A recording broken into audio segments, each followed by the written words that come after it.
हमारा देश ऐसी रहस्यमय चीज़ों से भरा पड़ा है जिसका कोई जवाब नहीं है और कोई साइंटिफिक प्रूफ भी नहीं है कि आखिर यह सब होता कैसे है, कैसे हुआ, कहाँ से आया, किसी को कुछ नहीं पता है।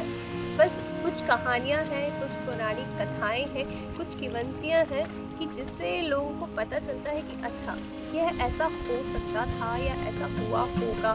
तो आज वैसे ही हम एक रहस्यमय मंदिर की बात करने जा रहे हैं जो कि सालों पहले जिसका निर्माण हुआ था, हमें यह पता भी नहीं कि कब हुआ था।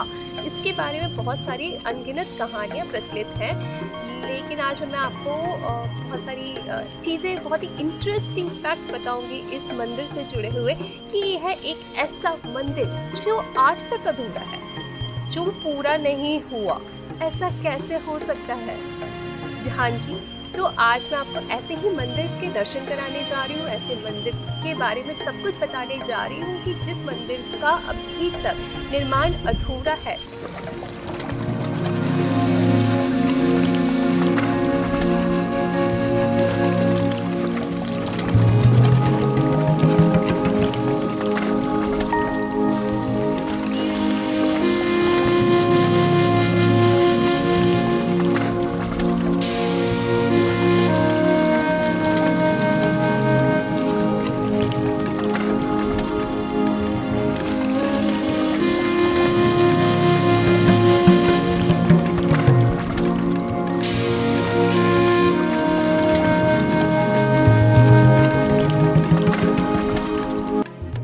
चलिए तो सबसे पहले जानते हैं कि आप पहुंचते कैसे हैं। तो जो भोपाल है वो भारतवर्ष का मिड पॉइंट है, सबसे सेंटर में है। यहाँ पे वेल कनेक्टिविटी है। आप यहाँ पे फ़्लाइट से भी आ सकते हैं, ट्रेन से आ सकते हैं या बस से भी आ सकते हैं। अगर आप भोपाल पहुँच जाते हैं तो भोपाल से करीबन 30 किलोमीटर दूर भोजपुर का मंदिर स्थित है। यह रायसेन जिला के अंतर्गत आता है। यहाँ आप अपनी पर्सनल कार से भी जा सकते हैं या कार हायर करके जा सकते हैं। इवन टू व्हीलर से भी आप यहाँ जा सकते हैं, क्योंकि आपको रोड बहुत अच्छा मिलेगा।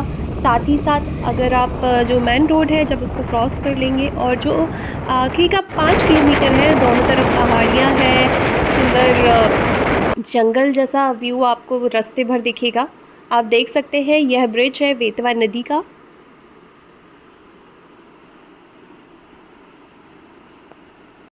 और सामने आपको दिख रहा है भोजपुर का मंदिर। आप गाड़ी बाहर पार्क करके मंदिर के अंदर जा सकते हैं। जाते ही आपको ढोल वाले आपका स्वागत करेंगे। इस मंदिर को लेकर, इस मंदिर के निर्माण को लेकर दो कहानियां बहुत प्रचलित है। पहली तो यह है कि इस मंदिर का निर्माण राजा भोज ने कराया। दूसरा यह है कि इस मंदिर का निर्माण पांडवों ने कराया। तो हम ये दोनों कहानियां जानते हैं, फिर आप लोग खुद सोचिए कि इस मंदिर का निर्माण कैसे हुआ था। तो जो पहली कहानी है कि राजा भोज ने, उनका जो कार्यकाल था वो 10वीं सदी से 11वीं सदी के बीच में था।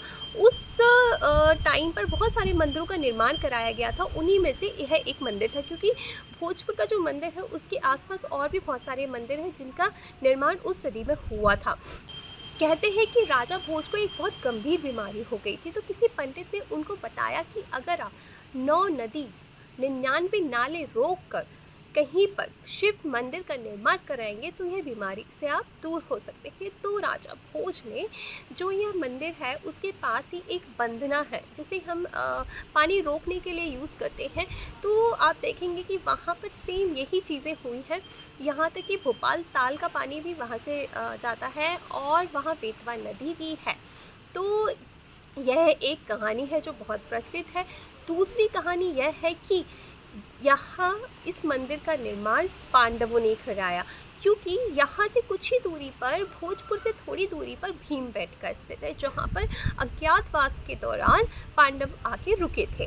तो कहते हैं कि माता जो कुंती थी वो शिव की बहुत बड़ी भक्त थी, वो डेली शिव जी की पूजा करती थी। उनके लिए पांडवों ने यहाँ पर यह मंदिर का निर्माण किया ताकि वह बेतवा नदी से उसका जल लेकर भगवान शिव को रोज जलाभिषेक कर सके। तो क्योंकि एक और चीज़, जैसे मैंने आपको बताया कि यहाँ की जो शिवलिंग है उसका जो लंबाई है उसकी वो 21 फीट से भी ऊंची है। तो ऐसी भी मान्यता है, ऐसी भी कहानी प्रचलित है कि जो कुंती जी थी, उनकी हाइट जो थी वह थी 25 फीट से भी ज़्यादा। तो कहा जाता है कि शिवलिंग जो है हमेशा हृदय के लेंथ के बराबर होना चाहिए। तो कुंती जी वहाँ खड़े होकर जब शिवलिंग की जलाभिषेक करती थी, तो उनकी जो हृदय है वो शिवलिंग के इक्वल आता था। ऐसा भी कहा जाता है, यहाँ तक कि यह भी कहा जाता है जो भीम थे वो अपने घुटनों पर बैठकर इस शिवलिंग का जलाभिषेक करते थे, क्योंकि उस काल में जो हाइट होती थी बहुत ही ऊंची होती थी। तो हमारे पास कोई प्रूफ नहीं है, इवन कोई साइंटिफिक प्रूफ नहीं है, लेकिन यह मान्यता है, लोग कहते हैं। और हम भारत में ऐसी बहुत सारी चीज़ें, ऐसे रहस्य हैं जिसका कोई आंसर नहीं है, लेकिन हम मानते हैं क्योंकि वही हमारी संस्कृति, हमारे सनातन से जुड़ी हुई चीज़ें हैं। तो आप लोग खुद इस चीज़ को समझिए कि क्या सही है क्या नहीं। इस मंदिर से अगर हम जुड़ी हुई और रहस्य की बात करें तो इस मंदिर की जो छत है, गुंबदनुमा गोल छत थी, जो कि बनी नहीं थी, जहाँ पे पूरा खाली था। अभी कार्य चल रहा है जिससे अभी वहाँ पे छत बनाई जा रही है। तो यहाँ पे इस मंदिर के अंदर जो शिवलिंग है, शिवलिंग के चारों तरफ 4 खंभे हैं जो कि करीबन 40-40 फीट तक ऊंचाई है। उन खंभों में ही पूरी जो छत थी, जो गोल छत है, वो उसका पूरा भार लिए हुए है। तो यह बहुत ही इंटरेस्टिंग फैक्ट है। यहाँ तक कि कहते हैं कि ये पहली इमारत थी, पहला ऐसा मंदिर था जिसमें जो गुंबद शेप जो होता है, गोलाकार जो शेप होता है, वो पहली इमारत थी जिसमें दिया गया था ऐसा स्ट्रक्चर। लेकिन यह किसी कारणवश पूरा नहीं हो पाया था। यहीं हम बात करें कि इस मंदिर के जो द्वार है वहाँ पे गंगा यमुना जी की मूर्ति है, उसके साथ साथ अनेक भगवान की मूर्ति है, जैसे सरस्वती जी, ब्रह्मा जी, लक्ष्मी जी, विष्णु जी, बहुत सारी मूर्तियाँ हैं जिसे कि उस काल से संजो कर रखी गई हैं अभी तक।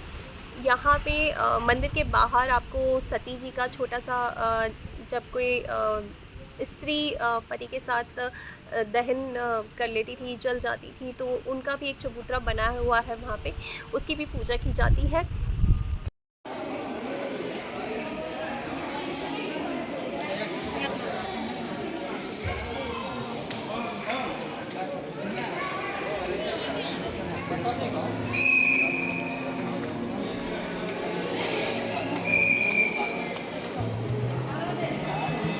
अगर हम और रहस्य की बात करें तो इस मंदिर के आसपास बहुत सारी चट्टानें जो कि ये पहाड़ी पर बनी हुआ है, तो इन चट्टानों के ऊपर 21-22 एरिया में करीबन ऐसे लोहे से इसको कवर किया गया है। आप यकीन नहीं मानेंगे कि इन चट्टानों पर सेम आकृति, जैसे कि हम नक्शा बनाते हैं आजकल, कितना हाईटेक टेक्नोलॉजी हो गई है, लेकिन उस वक्त आप सोचिए कि चट्टानों पे उकेर कर पूरे मंदिर का स्ट्रक्चर बनाया गया था। एक एक चीज़ की, मंदिर का गेट कैसा होगा, मंदिर का अंदर का स्ट्रक्चर कैसा होगा, ये मूर्ति कहाँ लगेगी, कहाँ उसकी छत होगी, सब कुछ उस चट्टानों पर उकेरा गया है, नक्शा बनाया गया है। आप जब जाएंगे तब आपको यकीन नहीं होगा अपनी आंखों पर कि उस वक्त टेक्नोलॉजी इतनी एडवांस थी क्या। आप लोग जाइए और ज़रूर उस जगह को देखिएगा। यहाँ से करीबन चट्टानों को ही क्रॉस करके मंदिर के जो सामने एक नदी है, बेतवा नदी है जिसे कहते हैं, उसके सामने, उसके पास ही नदी के बिल्कुल पास में पार्वती गुफा है, जहाँ पे आज भी बहुत सारी मूर्तियाँ आपको देखने को मिल जाएंगी। पुरातत्व विभाग ने उन मूर्तियों को ढूंढा है और वो उसी काल की है। और यहाँ तक कि कहते हैं कि वहाँ पर शेर आता है पूजन करने के लिए, यह कहानियाँ हैं।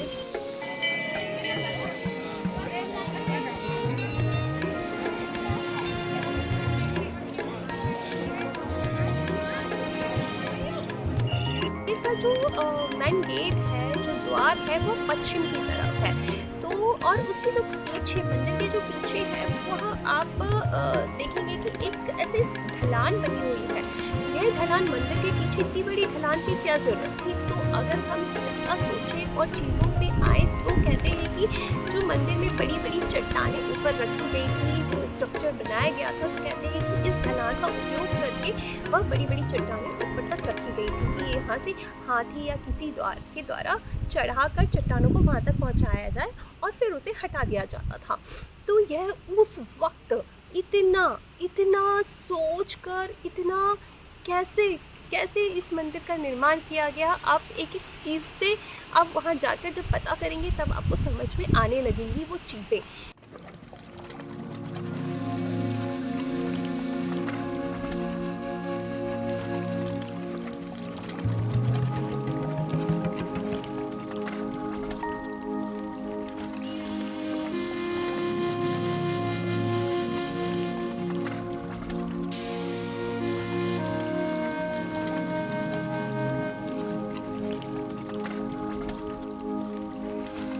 इस मंदिर के पीछे काफ़ी प्रसिद्ध जैन मंदिर है।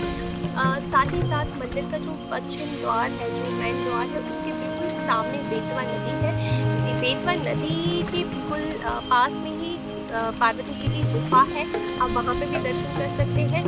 तो मैं बस यही कहूँगी कि भारतवर्ष में तो यहाँ के रहस्य, यहाँ की चमत्कारी चीज़ें जो हैं, यहाँ के जो धार्मिक स्थल हैं, जिनका कोई साइंटिफिक प्रूफ नहीं है, जिसका कोई जवाब नहीं है, प्लीज़ इन जगह पर ज़रूर जाइए, अपने देश को जानिए, भारतवर्ष को जानिए, यहाँ की चीज़ों को पहचानिए, यहाँ की संस्कृति से जुड़िए और ज़्यादा जानकारी के लिए आप लोग मैसेज कर सकते हैं।